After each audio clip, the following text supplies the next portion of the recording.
stick by you all the way through.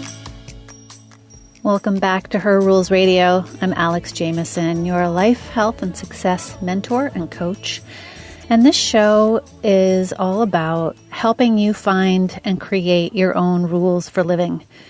Looking back at your life and what programming you've absorbed from your families of origin or from the culture you live in, how to unwire it and create a way of living that works for you, creating boundaries that really honor your desires, and healing from all different amazing inspirational guests and areas of learning. And today's show is called Don't Call Me Crazy with Dr. Meg Poe. Dr. Meg is a dear friend. She's a psychiatrist and interpersonal psychoanalyst. And she has a really profound, lifelong professional question. How do we live, love, and work well? Now, she has a private practice here in New York City, and she works with adults. She works with all kinds of people, but she created and teaches the very popular, I think it's the most popular course ever taught at NYU for undergrads called Love. It's an interdisciplinary class that draws from film, poetry, philosophy, art, psychology, and neuroscience. It's fascinating. And Meg and I met through our husbands. Yay, friends with benefits, which in this case is cool spouses. And in our jam session today, which we recorded a few months back in her Brooklyn home, we go into motherhood, we're both moms, the healing value of nature, and how women are terrified to be perceived as crazy, and the harm that that has done to us, and also a little one-on-one on sound healing and a lot more. And I want to go into this distinction. The title of this week's episode, Don't Call Me Crazy, and the topic that we go into in our interview, I'm just really learning this distinction that calling people crazy or OCD or psycho has a real negative impact. So this is a call for us to watch our language. And I've done it myself, and I'm really owning that. When we misuse these psychiatric words, it perpetuates stigma that makes people less willing to seek help. And when we use these negative or pejorative terms to refer to someone with mental illness, it's really the same thing as using terms to attack someone's physical characteristics. And it's just inaccurate. It's an oversimplification of something that's really complex. No two people who have bipolar are going to seem the same. And labeling someone as crazy or a sicko or a psycho makes people with mental illness sound dangerous. But that is largely a myth. You know, individuals, people who have behavioral or mental health disorders are more likely to be victims of crime than perpetrators of crime. And when we toss around these words to describe other behaviors, it can make people who have these disorders feel very diminished and unseen and not valuable. And it trivializes mental health. And, we often use these labels as a shorthand, but it's a way that makes any mental illness seem scary. And many people fear mental illness, even though it's super common. 1 in 5 Americans experience some form of mental illness. And we will insult others to distance ourselves from them. And I think that's a really important thing to ponder. Are we calling people crazy or OCD or psycho as a way to separate? So let's all have more awareness around this and even apologize if we have done it. Using mental health conditions as a slur perpetuates the idea that mental illness is a weakness or somehow caused by that person. And that's all just wrong. And I'm doing my level best not to participate in that kind of talk anymore. So Meg and I go into an aspect of this discussion, as well as her course on love and so much more. And before we jump into the conversation, I want to let you know about a brand new adventure and coaching opportunity that I have been working on for months for you all. On December 7th, 2018, I'm opening registration for a very accessible 12-month-long program called the Have It All Mentorship. And it's a combination of virtual group coaching, one-on-one private coaching, and a one-day retreat in August in 2019. So on December 7th, you can go check it out. Sign up at alexandrajameson.com/have-it-all-2019. And this is not just another life coaching program. This is an incredibly layered, interdisciplinary approach. And it's not just about having or doing more. It is certainly not about doing more. It's also really rooted in feeling satisfied with what you have now and focusing on your strengths, as well as what's going really well for you, as a way to really foundationally root yourself so that you can begin to make changes in a really graceful way for your betterment, your family, your community, the world at large. So I'm super excited about this. It's called the Have It All Mentorship. Again, on December 7th, go to alexandrajameson.com/have-it-all-2019, or you can follow me on Instagram is the best place at DeliciousAlex. Here's my convo with Meg Poe.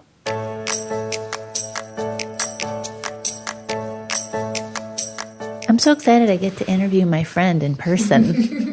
I don't get to do this enough. Yeah, it's a different feel. It is, totally. Yeah. Okay, so Meg, we met basically through our husbands. Yes. My husband's really good at bringing awesome people into my world. Mine does the same thing. Oh, bless He's them. like full of antennae, and he just collects them. Yeah. And brings them in my vicinity, and I'm always so grateful. I know. It's like, Yeah. thanks for doing the legwork, Such a babe. gift. Right. It's like an energetic field thing they have, I think. Yes. It is. So when I first met you, I had such a girl crush on you. I was like, she's so cool. Can we hang out with her more?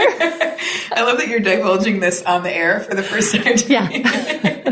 True confessions. Thank you. I'm honored. Yeah. So I want to talk about first, we have a lot of subjects to cover. Okay. I'll pay attention. Okay. Don't worry. I'll keep us going. Great. On track, and then we'll go off and we'll come back. So we want to talk about your day job. Okay. And then I'm thinking about what that is. Okay. Okay. But yes. Part of your day job. Yes. And then we're going to talk about sound healing. And, just under the whole umbrella of you are a woman who you truly live life by your own rules. And you have this incredible spirit and energy, but so much intention about your family and about your life. And the first thing that I knew about you professionally was that you teach a course about love. Yes. Not just any course. Like, this quickly became one of the most popular courses at NYU. Yeah.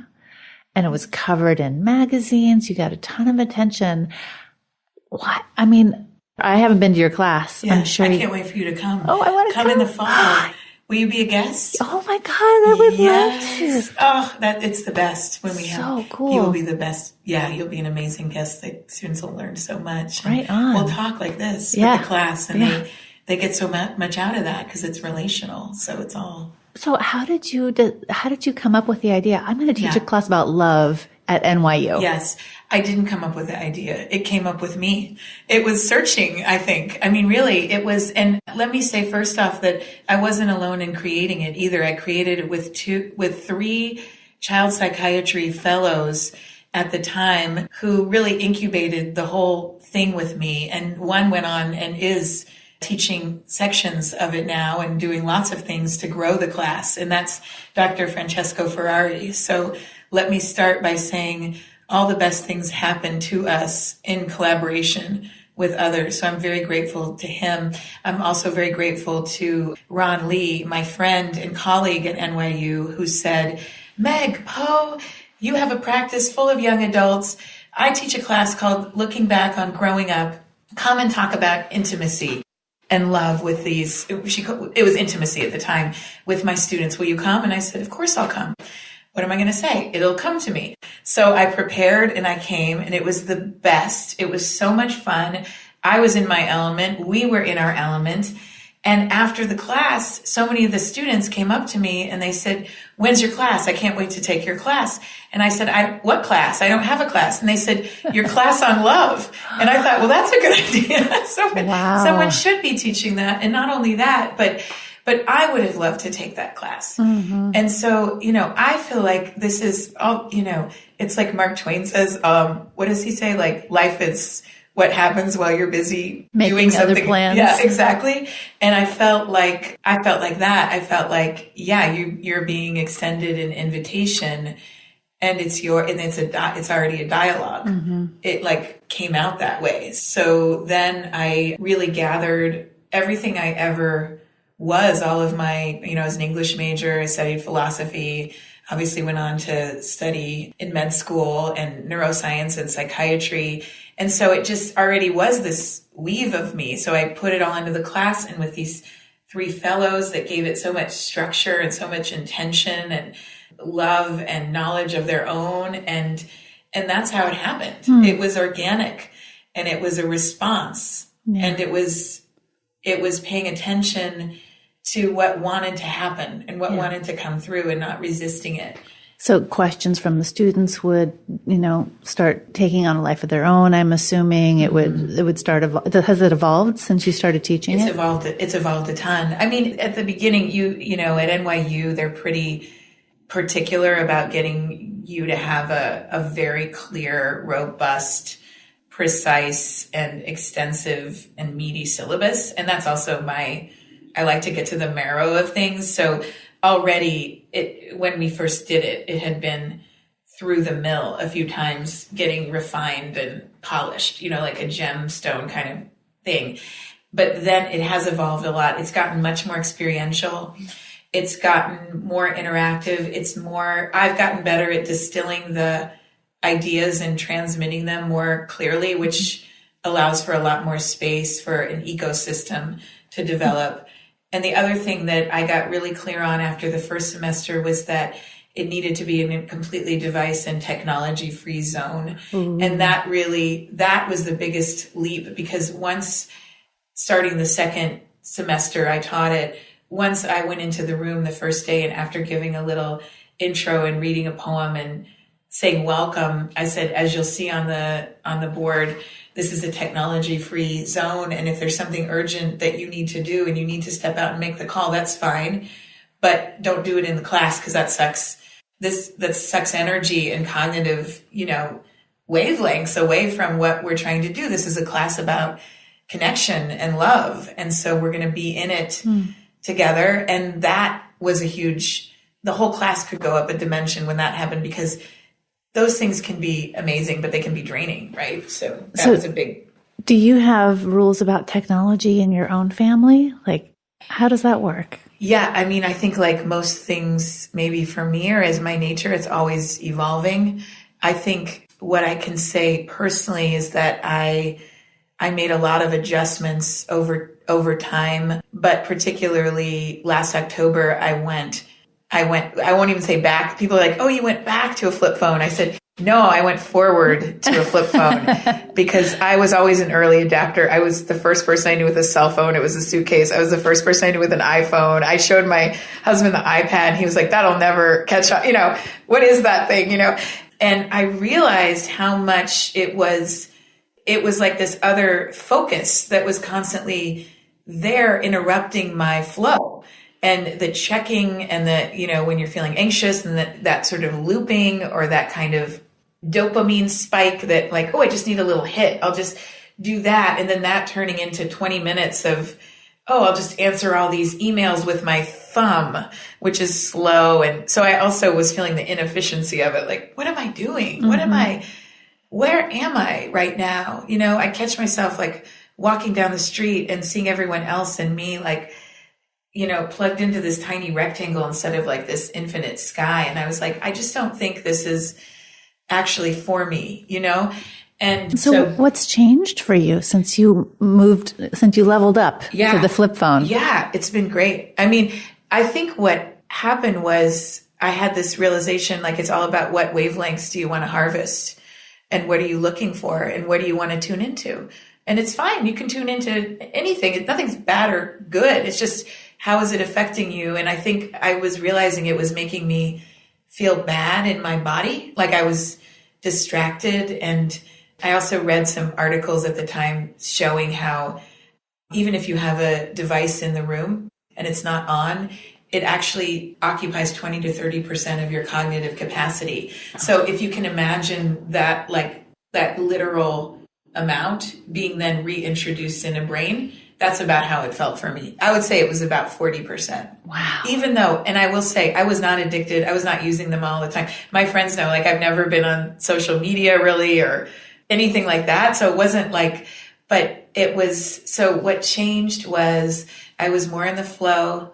I noticed a lot more synchronicities around me all the time. I realized that how much I was getting in the way of myself versus just kind of being in and moving and threading and how things would happen. And I wouldn't even need to schedule them. And then people could reach me. I mean, if they need me, they can call me or they can email me. Mm-hmm. And that was really lovely too. And a lot of friends actually said to me, oh, it's so nice to talk, and I would notice, like, after a phone call, like even a 1 minute, because a lot of phone calls can be short. Yes. And sweet. And that was a real liberating moment too, to realize, oh, I can pick up the phone and say, I'm actually about to go into a cafe, but I just wanted to say hi and I love you. Oh, sweet. And then the other person would be like, yeah. And then everything that needed to happen happened in a minute.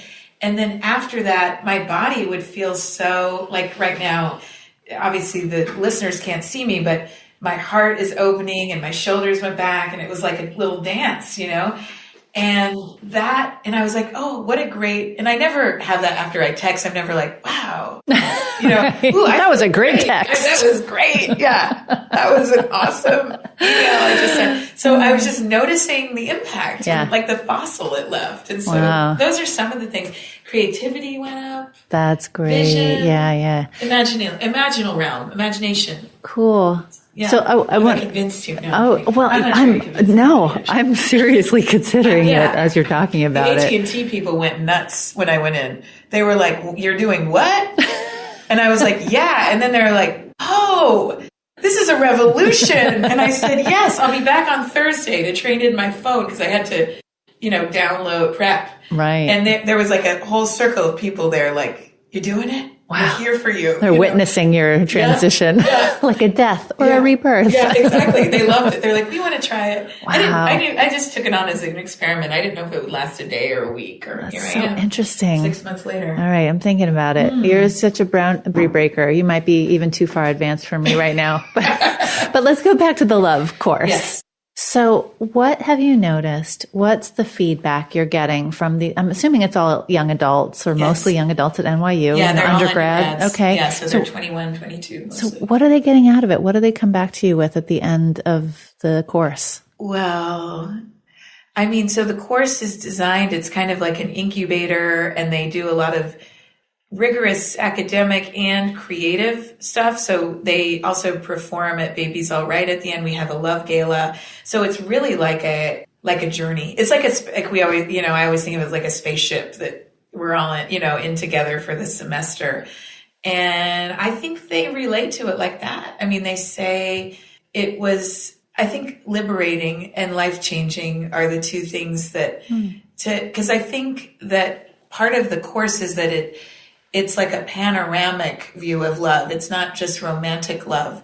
And at that age, and rightly so, there is a focus on romantic love, but it's important and to remember the friendship, so it goes vertically, kind of self, collective, universal love, looking through all kinds of lenses, and then across a lifetime. So from the time you're a baby with your parents on through childhood and the development of empathy and friendship, and so on and so forth, through romance and undulations of partnership into love and loss and different kinds of loss, heartbreak to death to everything in between, to, you know, how relationships shift and how you have to sort of let go of old stories and old roles and how that can feel like a loss, into love and repair and neuroplasticity and mentorship and all these things. So I think when you've hiked through all of that terrain with, you know, this beautiful group of people and me, you're changed. You're different if you're open to that. And if you're not, that's fine too. And you have some new ideas. And so I think people feel, I mean, it's great. They feel grateful and I feel grateful. It sounds like something we could really use at a much younger age, but just Yes. across the world for sure. Yes. But I got to tell you, in this country where we live right now, Yes. we live in New York City. Yes. I am struck so often by just heartache. Yeah, exactly. With a lack of love. A lack of love. That's right. And I think that's, yes.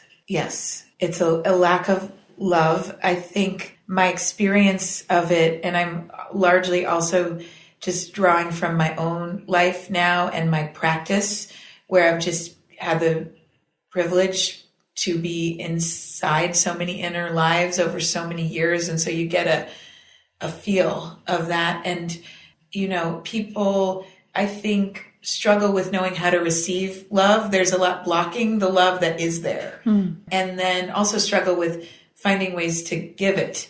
So, for example, in the class, I want to say two assignments that I gave the students.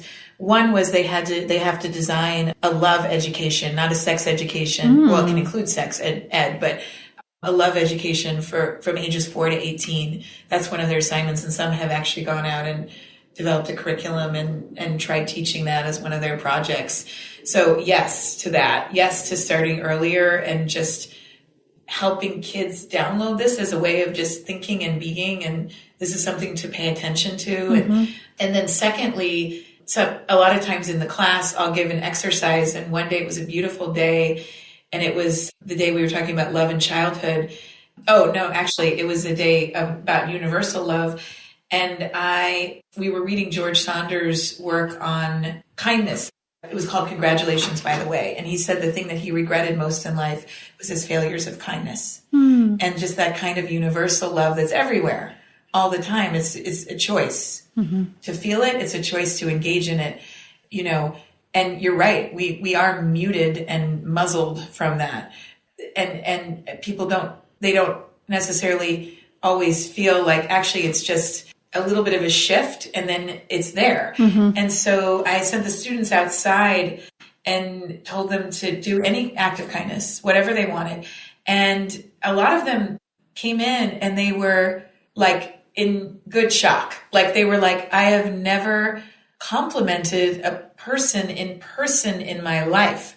And then I realized I complimented this woman on her scarf and it opened up this portal. And then we realized we had mutual friends and now we're getting coffee and maybe we're going to work on a film together. Wow. And they were like, we had no idea. And they were talking about how, and some of them did obviously, but some of them, I think because of the digital realms too, that it almost became taboo or too risky to do that in person. So, you know, I think just on that level, in terms of helping people kind of lift that film and be like, it is here right now. And it is a matter of choice and permission and experimentation. I want to talk about risk in a second, but I just want to put a nice big red heart around the fact that this is happening at NYU. I've lived in New York for almost 19 years. And when people hear that, they're like, oh, New York City, like it's so crazy. People are so rude.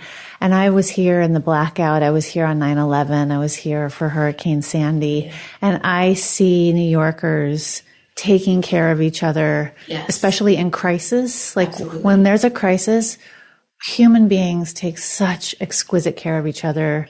I've only witnessed it here in person. So I'm like, New Yorkers are amazing to each other. They are so tuned in. The rest of the time, they're just too fucking busy to stop. Well, but it's also right there. Like that's one of the other gifts of the flipping out is that I have to ask for directions because I have not a sense of direction, a non-sense. I don't know what it is, and so I'll be like, which way is that? And as soon as there's a signal, people are so present and right there. That's how, So yes. And it's true.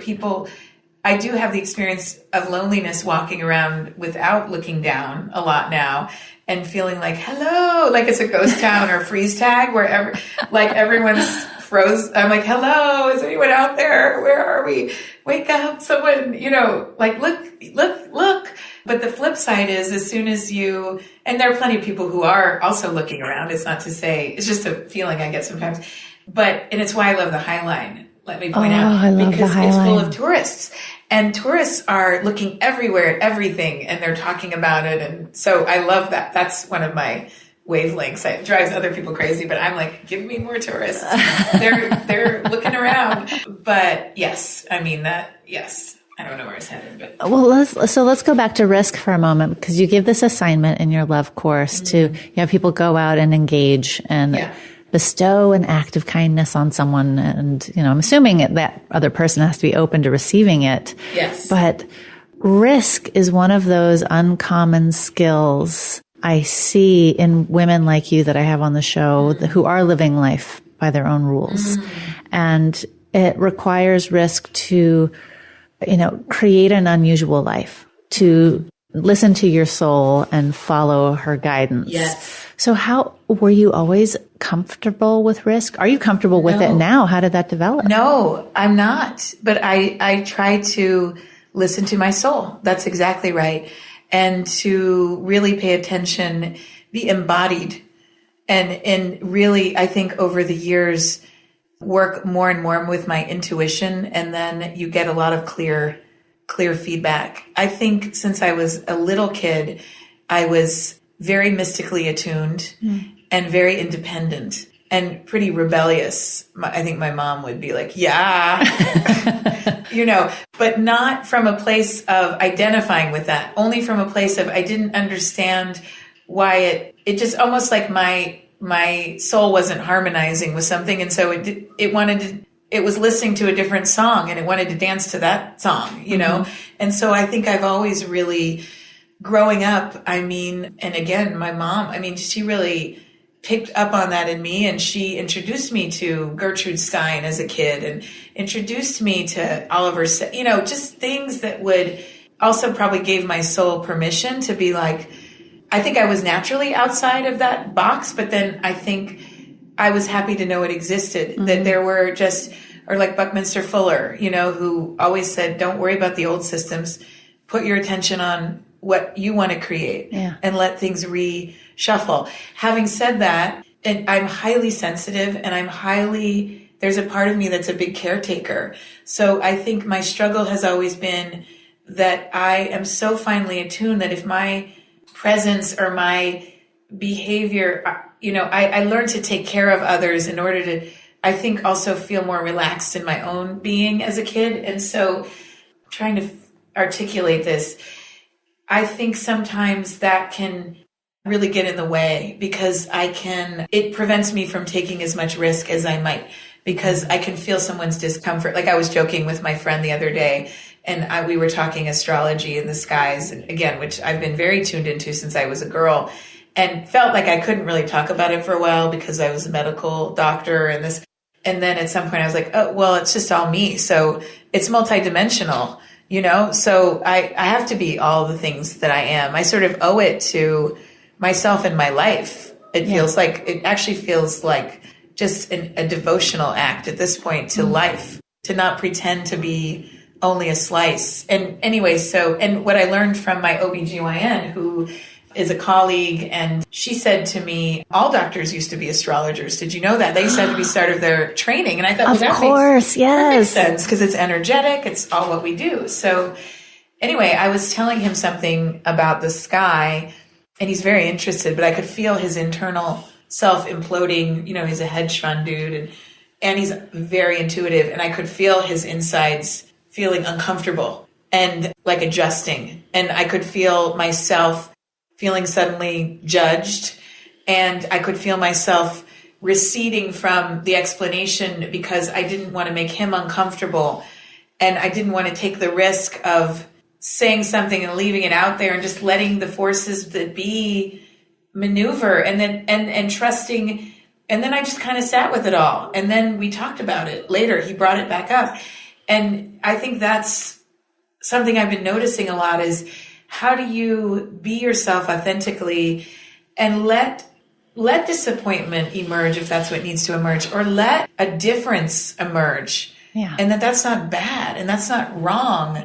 And even it's almost like selling the other person short to think that they can't handle that. Right. You know? Like they can't take care of it. They can't figure it out. I have to do it for them. Right. I totally right. And get I've got that. to metabolize the whole thing because before it happens, because I can feel it, which then deprives them of an experience. And then he got really interested in this stuff. But, and he's like, oh, yeah. Like, so that couldn't have happened had I. So that's kind of my growing edge there is, so, I can be a real, like I like to make people feel, my being likes to make people feel relaxed and at ease. And so sometimes that's like a tension, and I think it's a productive tension, and I have these other streaks. So that's kind of the mix. Yeah. No, I get it. Yeah. I get it. It's coming across to me. I hope my dear listeners have been with me long enough to totally get what we're talking about, okay, yeah. But I think energetically it's coming across. Okay. So that's a moment where I could be like, oh boy, I let her down. I got too far flung. And instead I'm going to be like, great, they'll take from it what they want. Yeah, and exactly. Some of them will resonate with and others it won't, and it's okay. And I'm telling myself this and you this right now. Beautiful. That is a perfect illustration. So you mentioned being embodied. Yes. And it's something that I wrote about in Women, Food and Desire. It's something I talk about with my clients all the time. How to be in your body, how to be connected with your body. What does embodiment mean to you, and what was your journey with it? How did you acquire that as a skill, as a practice? Yes. Okay. So what does it mean to me? To me, it means being completely present and having all of your cells recruited in the present moment, including your physical dimensions, your spiritual dimensions, your thoughts, which you can choose to interlock with or dance with, or maybe they're not adding anything, depending. Your creative, like kind of abundant life force, and that it's all there and you feeling it in your physical form as well. And then the way that might manifest would be when you walk in somewhere and immediately you have a vibe like something's wrong, and you don't know what it was. Maybe it was that the couple that just left had a fight, but you can feel it. Mm-hmm. And because you're embodied, and then because you trust yourself, you can say, I'm not going to sit there, or actually I'm not feeling this place. And then you go somewhere else and you think, that feels good. Mm-hmm. Like just now before we started, I was like, yeah, we're facing the tree. That feels right. And so that's an example, an easy example. So that's interesting. I want to underline that, because there are so many women listening right now who resonate with what you just said. Like, oh yeah, I've been in situations where I didn't feel right. I didn't feel comfortable, but I overrode that because I didn't want to be trouble. I didn't want to make a fuss. I didn't want to draw attention. I didn't want somebody to think I was crazy. Right? This is a big one. Yeah. I'm so happy we're getting to this, because there was only one point I was like, we're just going to let it flow. But then one little lighthouse came in, and it was like, if you have a chance to say this, and this is the thing. And you just said it, that I think women in particular, maybe all people, are terrified of being perceived as crazy. And as a psychiatrist and a person and a psychoanalyst and a professor and all of these things, I think I have finally convinced myself, and now I feel very comfortable saying this, that we are actually crazy. We make ourselves crazy if we don't allow all of these things in. And there's a big difference between instability and multidimensionality. And we know what it is. It's the difference between taking in the whole and responding to it. And I think versus feeling completely off center and like you need to recenter and go, be with yourself and, sit down and relax and remember. It's really a remembering. And I think that today's culture and maybe it's happened many times historically, has been plagued and suppressed by this idea that we're crazy if we're spiritual. We're crazy if we, whatever it might be. Too emotional, have a weird vibe and need to move, relocate. If we can't explain it in one layer of explanation, then it's discounted. If the left brain can't explain it, which is the rational, logical, then it's discounted, as opposed to it's all here, it's all data. And when you tune into that and allow yourself to have more permission that way, then it shows you how that's the case. Yeah, it's very feminine versus masculine as well. Yeah, and sometimes those words can be problematic. Yeah, even as I said it, I was like, nah, that doesn't work. Yeah, it's, because sometimes that makes a person feel like, because we're all feminine and masculine, we have both, or it's kind of like free-flowing and container, or sometimes we say right-brained and left-brained. But it's been weaponized against women in particular. I think that's right. There's so much, there's still, I think we're feeling a lot of fear from generations past, because if you were called or deemed to be crazy by the patriarchy or by the church, you'd be put in an asylum or burned at the stake. Right. And I think we're still feeling that reverberation. That's right. And so we're afraid to talk multidimensionally to each other, and then those parts don't get to be felt, and then they don't get to grow.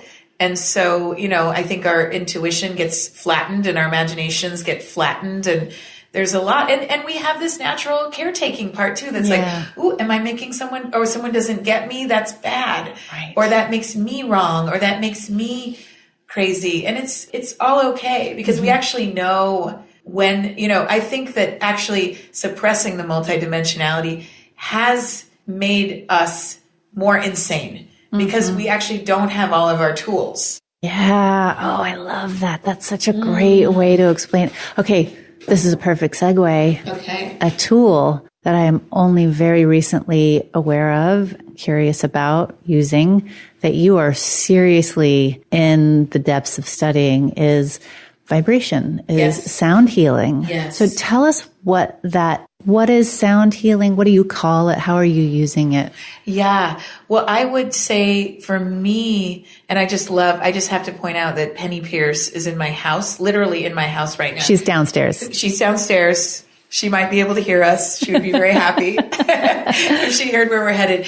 And I just want to honor her by saying she wrote 4 incredible books, one of them entitled Frequency, which is also the name of a company I'm starting with other people, with her blessing. I had her on the show just a few months ago. Yes, and exactly. So I would even expand it to say that sound is probably part of a bigger orientation of mine that involves tuning into frequencies, and that sensibility that's in our body. We're essentially, I think we're instruments, and we're kind of like musical instruments, in the way that if we're in tune and we take the time, and it's a kind of love too, right? To tune ourselves. It's like a guitar. Like if we tune ourselves, we can play music. We can strum and play music all day. And if we don't, it's like clank, clank, like everything is off, and everyone can hear it, and we can hear it, and it's painful, and it's exhausting, and it's not in flow, and then everyone around us is also trying to sing off key to the key, and then it doesn't harmonize. And so just to make it kind of physical. So I think of the body as that, like a musical instrument in that way. And sound in particular it's got so many dimensions to how it's healing. I'm also a musician. I grew up playing music. My husband and I met playing music together before we spoke. A lot of the people I end up meeting are through Sound Portal, not through other things, which is interesting. But I think it is a way to retune us, and also to put our mind somewhere so that we can sort of receive what we already know inside of ourselves too. Like, I think a lot of what we call healing in this day and age, although again, I think that word kind of has problems, but I haven't quite thought through what exactly I mean by that. But I suppose because sometimes it implies that we're all sick. Broken. Something's wrong with you. It's the same reason that I feel like when we think about everything pathological versus, well, what does expanded health look like? Like, to me, expanded health looks like multidimensionality. It looks like tuning our instruments. It looks so, but we do have to remember who we are and recognize who we are and then develop that thing. So I think sound really helps with that. I use it in my practice as a meditational tool with my patients to kind of bring it home. Like, sort of, it can cut through, it can kind of bushwhack too through a lot of thoughts that are actually just static. They're actually not there to serve. They're habit forms. Yeah. I just was introduced to a video on YouTube. I'll put it in the show notes on this because it's so fascinating. Yeah. For years, I did not get sacred geometry. Yeah. I was like, that's pretty. Yeah. I don't understand why that's cool, why that's a thing, why people care about sacred geometry. Yeah. And then I was introduced to this video where somebody put sand on a metallic plate, and they vibrate the plate. Yep. And these sacred geometric patterns evolve out of this. It's fascinating. And it just sunk in. I was like, oh, I get it. Yes. I get it. Yes. And so I went to my reflexologist yesterday that I was telling you about. This wonderful woman, Deborah Rappaport, who's always also been on Her Rules Radio. She's so great. Yes. She did reflexology on me to help with my hip. It was wonderful. And at the end of our session, she took out a tuning fork. Yes. And she touched it to my hip bones and then my feet. And then I was like, oh, I got it on a whole other level. Yeah, exactly. And there's a great book called Human Tuning that is a good introduction that you could read about that. And I use the tuning forks as well. And they do, right? They sort of realign. And it makes, when you think of us as molecular, and then, with all these things, right? Like, we're molecular, just like sand. So of course these things shift us in the same way the moon controls the tides. We're also 80% water, just like the planet. Yeah. So of course planets affect, to me, or the sound goes in and helps rearrange, and not just sound, but sound carries energy. Even like our conversation has a certain energy in it. And as listeners listen to it, they'll feel a sand repatterning inside of them. Yeah. And it's, in Kundalini yoga, we talk about it, which is part of, I think, what really helped me be embodied, just to circle back to that question I didn't answer. Kundalini yoga and meditation and dance and all these things. But in Kundalini yoga, we call it the sound current. The sound current is sound, and also the energy, the vibration inside of it, and it's like what you feel when you hear a poem like Maya Angelou reading something, or, whoever it is, it's carried inside of it as well. Yeah. This is one thing I don't know if I can give up my iPhone. Yeah, that's fine. But maybe it works. Well, you can tell me if it works with a flip phone this way too. So when I realized for the first time, as I was talking to my son who was at his dad's house, and I really missed him, and I could feel the air coming out of the microphone on the bottom of the phone. And it was like I was feeling his breath on my face. And I missed him so much. And I was like, I'm never I can't. I loved it so much. It was like this little vibration through space to my face from his mouth, and he was miles away. It was so sweet. Oh, it just shows how connected you guys are too. Oh, yeah. So you're a mom. Yes. You've got 3 kids. Yes. Yeah. How is it for you as this? I mean, to me, you are like, you're so grounded and you're so loving. But the way, the things that you're talking about on the show, sound healing, and you teach about love and all this stuff and astrology, and people are like, wow, this woman's out there, I'm out there. And my art, we didn't even talk about art yet. You're an artist, you're a musician. So you really have created a life based on your own soul, and you're speaking your truth into the world and creating it in your own way. So what's it like raising children like this? Yes. Oh, I love that you brought this up, because it's such an important topic. mothers, we all struggle with this so much. We all struggle with being our own person and being enough and being, quote, around enough, and are we doing it right? And someone else has got it figured out, and, and then letting go of the moms. For me, part of that is letting go of the moms I'm not. I am not the Tupperware mom. I cannot do a snack. I never have the Kleenex, and I just don't. The mints. I want that mom. I want that mom. You need a mom like that. Right. Exactly. But I love those, and it's not even those moms are not one kind of mom, but it's also these things swirling, and who, I have to say that I think my mom helped me. She really was like her own person as well. And she always worked, but for me, that gave me a sense of, there was always an equality in my home, that my parents really valued, admired, and respected each other as equals. Maybe mom was matriarchal, if anything. And so I think that for me as a mom, I suppose it follows the other ley lines, in the sense that I'm my own kind of mom.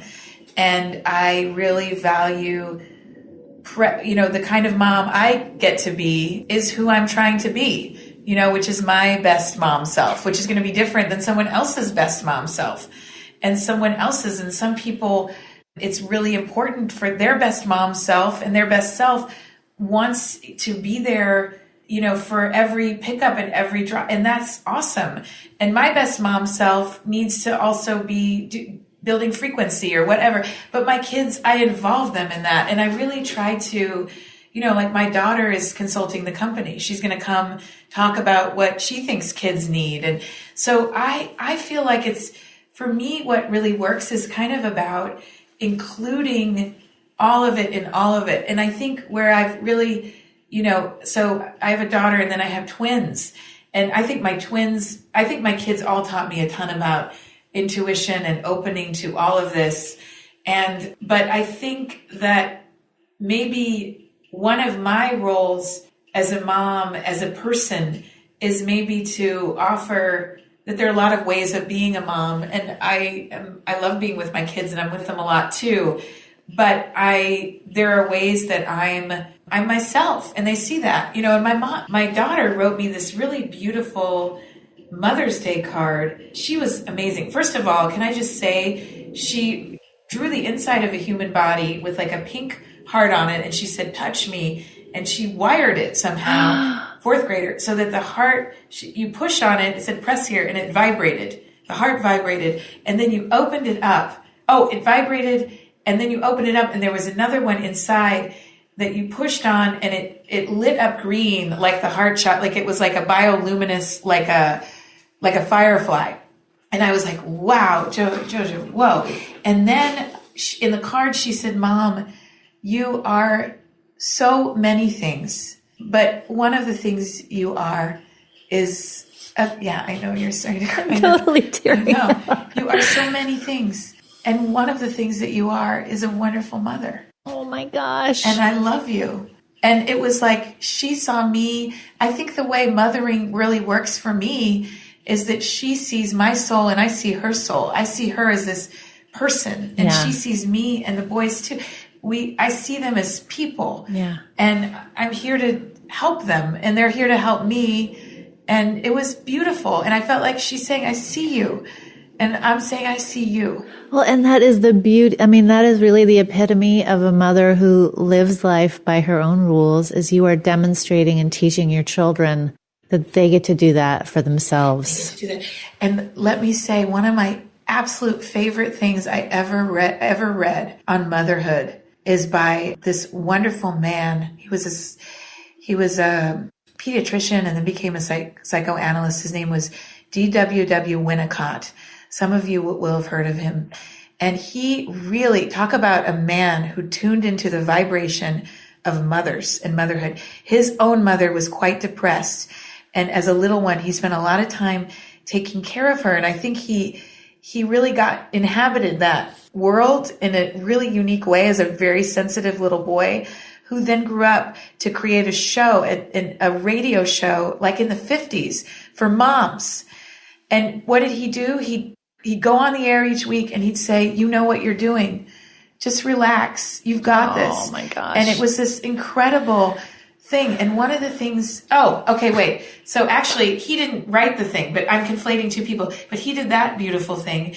And then this other man who I think, this is a principle of frequency we're getting, this other wonderful writer who wrote The Art of Loving that's in the Love class, Eric Fromm, tuned into that similar thing and said, you know, one of the most amazing, he said, with mothers, there's milk and there's honey. And he was describing motherly love.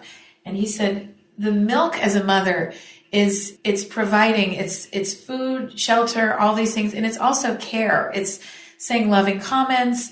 It's part of nurturing and nourishing is milk. Like, so you can think of it as the physical milk and food, etc.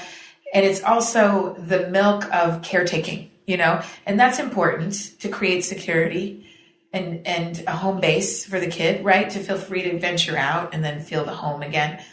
And he said, but there's this other thing called the honey. And the honey is, no, I'm going to cry. The honey is a mom that is enjoying her own life. Oh, man. And that the kid can taste that.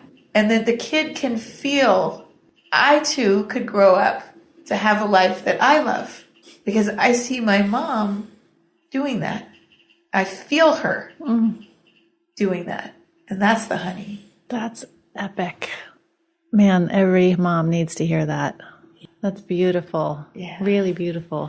I'm so excited that you're bringing in your daughter to this company you're building. I don't know if you knew this, but my mom had an organic gardening radio show for 10 years when I was a kid. And I knew she was ahead of her time. Totally. It's ahead of her time. Yeah, she was, and she would have me on her show. She would have me come down a couple times a year and do a kids gardening segment. And, you know, I would put together like articles from Ranger Rick or whatever on how to plant a butterfly garden or something. And now here I am, you know, like 40 years later with my own show. Yeah. And your own organic garden, your own extension of that with your own self. Yeah. Coming through. That's amazing. So I love that. I'm just so excited to see what JoJo goes off and creates based on what you're doing with her now. Yeah. And in her own. And that's the other thing. I think sometimes we forget that kids are already so, especially the kids being born now, they're so evolved. Like they have so much to say, right? Mm-hmm. This is something else that I think is rejiggering in our culture is that instead of like, oh, you have to hit a certain age to be wise, there's wisdom in all ages. And the more we can intermingle vertically, like the old and the young and everyone, you know, I'm going to get her a video camera. I can't wait to see what movie she makes now. Not because someday, in the same way on your mom's show, you contributed who you were now and what movie is she going to make now? I want to see that movie, not in service of some future movie, but because she's got a lot to say now. Right. And a lot to teach. That's so respectful. It's so, you know, it's like I see you as a whole human being, young child. You're already fully formed, you know, in so many ways. Yeah, That's totally. really cool. And you need the tools to help you find that. Yeah. And cultivate it and develop it. We've been talking about a lot of tools today. That's interesting. Yeah, tools. Meg, we could talk for hours, so I might have to have you back on the show at some point. Please. But thank you so much for spending time with us today. Thanit you so much. I loved every second of it. Me too. We both cried. I know. Yes. Success.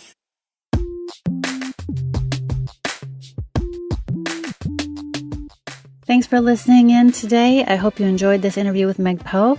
Don't forget to go on December 7th to check out the brand new Have It All mentorship.